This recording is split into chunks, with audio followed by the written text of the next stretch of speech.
Most testosterone supplements don't fail because they're completely ineffective, but rather because they're often solving the wrong problem. And when you don't understand the basics of how testosterone is regulated in the body, it becomes very easy to spend money on things that sound right, but don't meaningfully move the needle for you. If you've ever looked into natural ways to support testosterone and felt like everything seems promising, but it's hard to tell what actually matters, that's exactly what we're going to clear up today. I'm Dr. Kenny, an IFM certified functional medicine practitioner, and part of my work is helping people sift through the noise and understand questions just like this so that they can make decisions based on their physiology, their function, not just marketing language. In this video, I'll walk you through some of the top supplements that actually have meaningful evidence behind them and which ones tend to fall short and how to think about them in a more targeted, functional way. Before we get into individual supplements, there's a concept that changes how you evaluate everything in this category, and it doesn't get nearly enough attention. Testosterone isn't produced in isolation. It's produced through a communication chain that involves multiple systems simultaneously.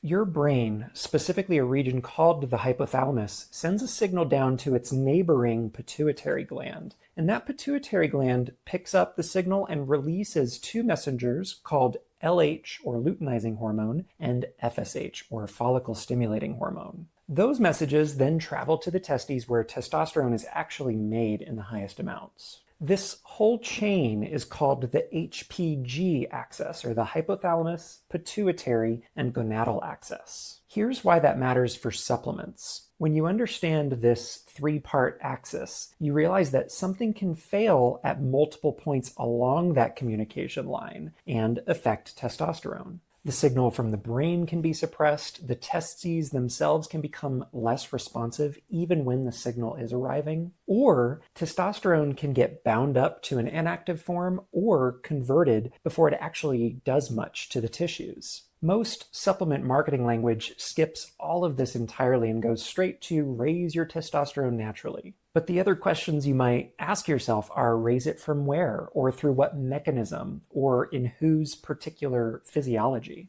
This is where the conversation starts to get personalized and quite interesting. This is also why external testosterone replacement, or TRT, creates a different dynamic than herbal support. When you add testosterone from the outside in its most pure form, like in TRT, your brain detects it and it turns down the production signals starting at the brain level. Over time, the testes also reduce their own output because they're no longer being asked to produce it. The natural support tools that we're going to discuss in this video work differently. They appear to nudge and influence this axis broadly rather than replacing it or overriding it. The implication here, very practically speaking, is that if you stop a well-chosen herbal approach, your system can return to baseline. If you've been on testosterone replacement therapy for an extended period of time and stop it, that recovery is a very different conversation, and some lose their fertility status altogether. So important to keep in mind. Let's talk about the evidence. A few years ago, a research team reviewed the ingredient list from some common testosterone boosting products on the market. And what they found was quite noteworthy. Only about 20% of the ingredients had any meaningful human data for raising testosterone levels through these three mechanisms we've talked about. Around 10% had data suggesting that they could actually lower it. So be careful with what you're taking. That's unfortunately the supplement market that we're living in, and that's what most people are choosing from. So let's start what we do have real evidence to support. The first herb we'll talk about is Tongkat Ali. The most consistent human data that we have belongs to this herb. Its scientific name, in case you're interested, is called Uricoma longifolia. A recent 2022 systematic review and meta-analysis looked at 9 different studies and selected 5 in particular for the core analysis. What they found was a significant increase in total testosterone in men who were supplementing with this herb, with the strongest effects in groups that already had lower or below normal range testosterone levels. What this means for you is that if your testosterone is already on the lower end, a high-quality Tongkat Ali supplement may have some real legs. If you're already in a normal or a high normal range, the effect is less clear in those populations. The proposed mechanism for how this herb works in humans isn't completely mapped out yet, but it appears to involve inhibiting an enzyme called aromatase. This is the enzyme that converts testosterone in the tissues into estrogen, which also possibly supports LH production higher up in that HPG axis. And this distinction matters more than most people think, because a supplement that works by slowing down this conversion is doing something fundamentally different than one that stimulates production more directly. They're targeting different points in the same system, and knowing which point is under pressure in your particular case changes everything about how effective and efficiently you can utilize supplements. Dosing in the trials typically falls between about 200 to 600 milligrams per day, and there's roughly a 100-point increase in total testosterone levels on average in these studies. The next one has a separate research trail altogether and a very similar result. And by the way, if you're one who likes the research, I've included a free research summary that goes over some of the main studies that I used to support this video, so check it out if that interests you.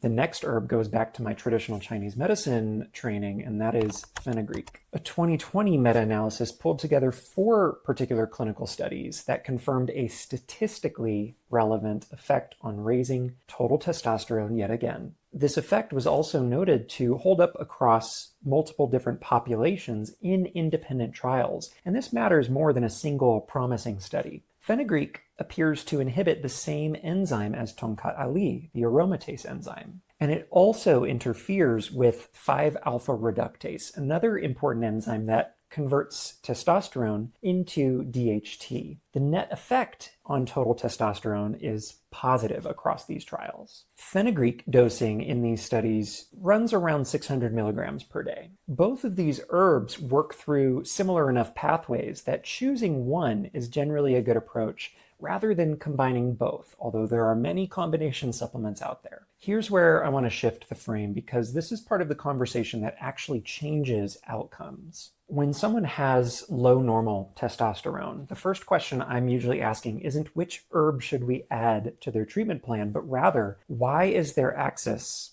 not performing in the way that it should? Where are we having that roadblock? Because supplements that push a signal through a dysregulated system quite broadly are generally less efficient than supporting the system itself. And there are specific nutrients that function less like performance boosters and more like the infrastructure requirements for good, adequate natural testosterone production. Vitamin D, for example, is arguably more of a hormone than it is a vitamin, and it has receptors throughout the HPG axis, including in the cells that produce testosterone. A recent 2023 systematic review looked at 8 different studies and the relationship between vitamin D deficiency and low testosterone in adult men. And it found a consistent association. Low vitamin D correlated with low testosterone. For men who already have enough vitamin D, and this is very important so you don't oversupplement vitamin D, adding more does not appear to move the needle in the same way. What this means is that vitamin D belongs more in the terrain category for testosterone support rather than in the direct boosting category along the HPG axis itself. If you're deficient, fixing this is foundational, and many people are. This vitamin D data is also in the research summary if you want to check it out. Zinc is required for testosterone synthesis in the testes, and it also plays a role along the enzyme steps that produce testosterone from its supplies. And it shows up in multiple points along what we call the steroidogenic pathway, or the creation of testosterone. Zinc status is one of those that can be tricky. It can be borderline without showing up clearly on standard serum tests. So if you're going to get this checked, red blood cell zinc is the lab to look for. It's a more sensitive marker for what's actually going on at the cellular level. Magnesium is another important mineral that influences testosterone. Specifically, it influences free testosterone, which is the form that can actually enter cells and do its job. There's evidence that magnesium reduces the binding of sex hormone binding globulin, or SHBG, to testosterone. And this is important because when testosterone is bound to SHBG, it's inactive. So adequate magnesium status can free up more active testosterone without changing the total production at all. If your SHBG is running high, your total testosterone number may look acceptable while your free testosterone is quietly insufficient underneath. At this point, you can probably already see why a generic testosterone booster often misses the bigger picture in most people. Each of these nutrients operates at a different checkpoint along the creation of testosterone, and which one matters depends entirely on where your system is under the most pressure, or sometimes the combination of places that pressure exists. That SHBG conversation opens up a separate angle worth understanding, and we'll come back to that in a second. The next piece of our conversation, though, turns to blood sugar balance and insulin and how it affects testosterone production. Chronically elevated insulin, which is what you see with insulin resistance, type 2 diabetes, or even early blood sugar imbalance, directly suppresses testosterone production by disrupting that HPG signaling. There's also a direct body composition connection here. Adipose tissue, or fat tissue, especially visceral fat, contains more of the enzyme aromatase, the same one that takes testosterone and turns it to estrogen. So as body composition shifts toward more central fat, more testosterone gets converted into estrogen before it has a chance to do anything at the tissue level. Berberine is a supplemental option that is considered in many functional medicine workups, and the evidence base to support that is pretty solid. It's not a testosterone supplement directly, but if blood sugar is part of the equation for lower testosterone, addressing it changes that downstream environment in a way that supplements cannot compensate for. It's important to note that berberine does have effects on the gut as well, so consider what's going on in the gut if you're choosing to use berberine. Here's a pattern that I see quite regularly. Someone comes in, their total testosterone looks low normal, maybe normal, and they've tried a few things with mixed results. And when we run the full panel, the piece that explains it is often that sex hormone binding globulin. SHBG is a carrier protein that binds to testosterone in the blood. Bound testosterone, again, is being transported, but it's not active. When SHBG is elevated, free testosterone drops, even when total looks fine. Two things that address SHBG more directly are boron, number one. It's a trace mineral that has data showing that it can lower SHBG and increase free testosterone as a result at around 10 milligrams per day. Not a dramatic effect, but for someone whose primary issue is elevated SHBG rather than low total production, it's a targeted way that most approaches aren't addressing. It's targeted in a way that many approaches don't address. DIM, short for diindol methane, is a compound derived from cruciferous vegetables, your broccoli, your cabbage, your Brussels sprouts, and kale. It supports a specific pathway of estrogen metabolism, specifically that influences SHBG and its relationship to estrogen. If both SHBG and estradiol, or the active form of estrogen, are both running high, DIM becomes a reasonable conversation compared to if just one is elevated or not. The point I'm trying to make is that I hope you understand that the same supplement can be highly relevant in one pattern and completely irrelevant in another. And that distinction is only visible when you start to understand and get to the actual numbers and the mechanisms that are affecting your testosterone levels. Here's a few herbal supplements that are commonly marketed for testosterone that the evidence shows don't necessarily work in a predictable way, because apparently every supplement on the market claims testosterone support, even when the data says otherwise. Tribulus is one such example. It's heavily marketed, and it does not raise testosterone in men with normal reproductive function. What it does do is appear to support libido through a very different mechanism entirely. So it's not useless, but the label and the reality are pointed in different directions, so important to consider. Maca and horny goatweed follow the same patterns. There's supportive libido boosting data, but not testosterone boosting or supportive data. If that's what you're actually after, that's worth noting. But if you're buying these supplements for testosterone support, the research currently doesn't support its use in that direction. Nitric oxide precursors like L-citrulline and beetroot powder are also commonly included in testosterone boosting formulas. They support blood flow and cardiovascular health more directly, and there is meaningful evidence to support it in the context of erectile dysfunction, but they're not directly testosterone boosting supplements themselves, so that's also important to note. And on the product side, when it comes to choosing your supplements, proprietary blends deserve a little specific flag here. When a product lists a testosterone support matrix or something with flowery marketing language without individual ingredients listed, you can't really assess whether anything is present at a dosage sufficient enough supported by the research. The 600 milligrams of Tongkat Ali, for instance, produces a real result in research, but it could be 60 milligrams inside of a blend, and I see this all too commonly.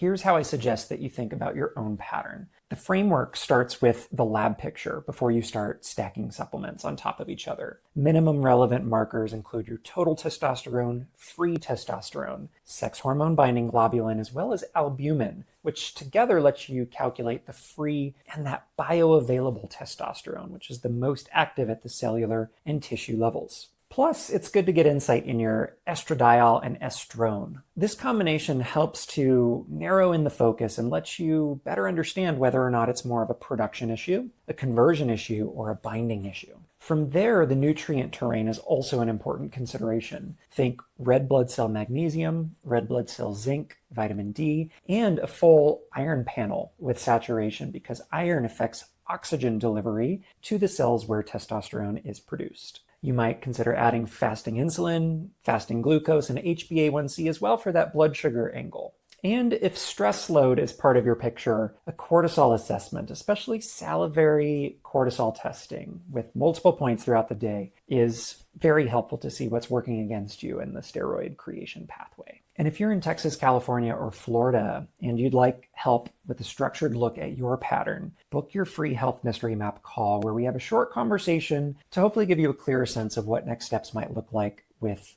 a deep dive functional medicine approach to healing. So when it comes to choosing a supplement here, precision is the big idea. Understanding the underlying mechanisms that are driving your influences on testosterone will change the game when you're choosing your supplements. The supplement layer can also very powerfully move the needle when it's paired correctly. And for a lot of people, that meaningful improvement comes in total testosterone, better free testosterone, and what this looks like is higher performance, more consistent energy, better resilience across multiple systems as well. Once we start to look beyond the supplement conversation as well, you realize that some deeper regulators of testosterone are also lifestyle variables that many people underestimate. Sleep architecture, your training load, body composition, and even stress physiology play a huge role. These interface and directly interact with the HPG axis. But here's what I see quite commonly. People get the supplements dialed in and they still don't see the shift that they expected. And the reason usually isn't the supplements themselves. It's that one of the biggest regulators is still working against them and their testosterone production. Cortisol, or the main stress hormone, is one of those. When your stress physiology is dysregulated, it directly impacts testosterone production. And in this video here, we go over the HPA axis, or the adrenals, which are involved in that cortisol process. So check it out. I'm Dr. Kenny, Root Cause Health Detective. Thank you for watching, and I'll see you in the next video.